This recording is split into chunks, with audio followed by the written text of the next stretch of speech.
ഭാരതാംബ ചിത്രവിവാദത്തിൽ വിട്ടുവീഴ്ച വേണ്ടെന്ന നിലപാടിൽ ഗവർണറും സർക്കാരും. മന്ത്രി വി ശിവൻകുട്ടിയോടുള്ള അതൃപ്തി ഗവർണർ മുഖ്യമന്ത്രിയെ അറിയിച്ചാൽ ഭരണഘടനാ കീഴ്വഴക്കം ചൂണ്ടിക്കാട്ടി മറുപടി നൽകും.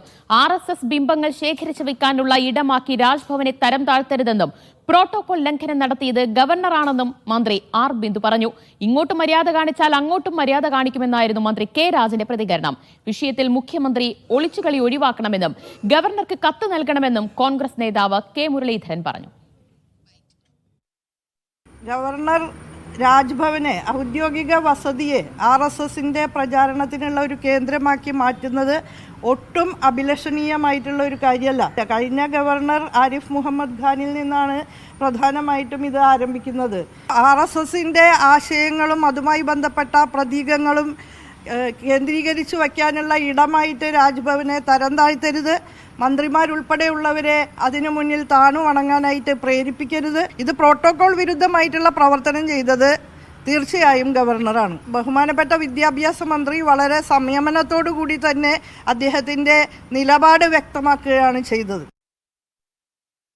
അല്ല, ഗവർണറുടെ നടപടി പൂർണ്ണമായിട്ടും ശരിയല്ല എന്നുള്ളത് അർത്ഥശങ്കയ്ക്കിടയില്ലാത്ത വിധം നമ്മൾ പറഞ്ഞിട്ടുള്ളതാണ്. ഗവർണറെ ബഹുമാനിക്കുന്നത് എങ്ങനെയാണ് കേരളം? അതൊരു ഭരണഘടനയുടെ ഭാഗമായിട്ടുള്ള സ്ഥാപനമായതുകൊണ്ടാണ്. ഭരണഘടനാപരമായിട്ടുള്ള നടപടികൾ ചെയ്യാൻ ചുമതലപ്പെട്ട ആളാണ് ഗവർണർ എന്നുള്ളത് കൊണ്ട് ഗവർണർ ഭരണഘടനാപരമായിട്ടുള്ള മര്യാദ കാണിച്ചേ മതിയാകും. അപ്പോഴാണ് ആ മര്യാദ തിരിച്ചും കാണിക്കാൻ സർക്കാരിന് സാധ്യമാകുക. ഞാൻ നേരത്തെ പറഞ്ഞിട്ടുണ്ട്, രാജേന്ദ്ര വിശ്വനാഥ് ആർലേക്കർക്ക് ആരുടെ ചിത്രവും തൂക്കാം, ആരെയും ബഹുമാനിക്കാം, ഏത് വിശ്വാസത്തിലും പുലരാം. പക്ഷേ ഗവർണറായിട്ടുള്ള രാജേന്ദ്ര വിശ്വനാഥ് ആർലേക്കർക്ക് ഭരണഘടന പറയുന്ന നടപടികളിലൂടെ മാത്രമേ മുന്നോട്ട് പോകാൻ പറ്റൂ. ബഹുമാനം പോലെ ഇത് ഗീവ് ആൻഡ് ടേക്കാണ്.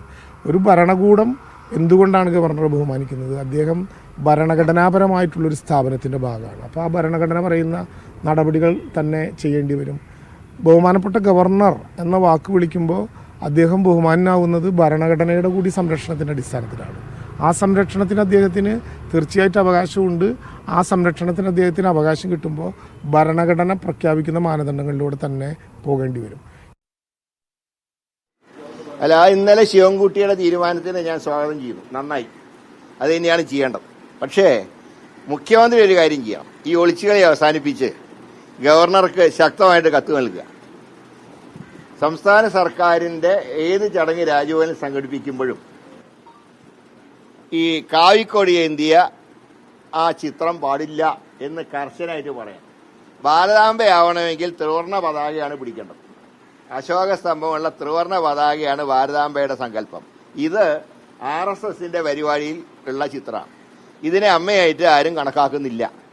അതുകൊണ്ട് തന്നെ ഈ ഒളിച്ചുകളി അവസാനിപ്പിച്ച് മുഖ്യമന്ത്രി ശക്തമായിട്ട് കത്തയക്കണം. അല്ലെങ്കിൽ എന്താണെങ്കിലും ഒരു കൊല്ലം കഴിയുമ്പോൾ ഒരു ഇലക്ഷൻ നടത്തി പുതിയ ഗവൺമെന്റ് സത്യപ്രതിജ്ഞ ഉണ്ടാവുമല്ലോ. അന്നും ഈ ചിത്രം വെച്ച് ഇയാൾ കളിക്കും ഗവർണർ. അതുകൊണ്ട് ഇത് ഇപ്പോഴേ അവസാനിപ്പിക്കണം. റിട്ടേൺ ആയിട്ട് കൊടുക്കുക, റിട്ടേൺ ആയിട്ട് പറയുക, ഇത് ഞങ്ങൾ അംഗീകരിക്കില്ല, ഈ ചിത്രമായിട്ട് മുന്നോട്ട് പോകാൻ കഴിയില്ല എന്ന് തന്നെ പറയും.